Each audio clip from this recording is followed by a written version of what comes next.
Good afternoon, everyone. Hope you have a good evening tonight. Sorry it's a little late that I'm getting you this little introductory video to today's words of wisdom. I know some of you have already read it from your email because I've had a few replies, and some of you might just skip right over them, but maybe this little video will spark your interest to read what Mrs. Poff wrote this week about being reasonable. She shares a really neat story where she learned an important lesson from an interaction with a friend, a roommate in college.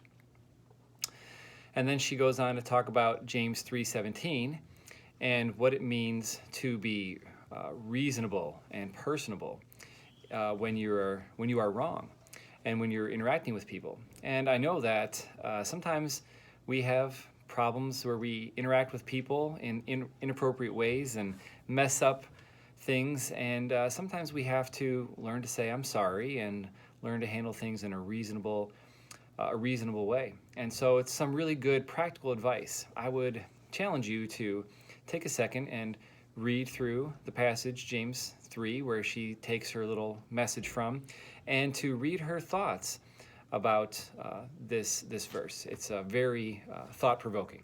Have a good night.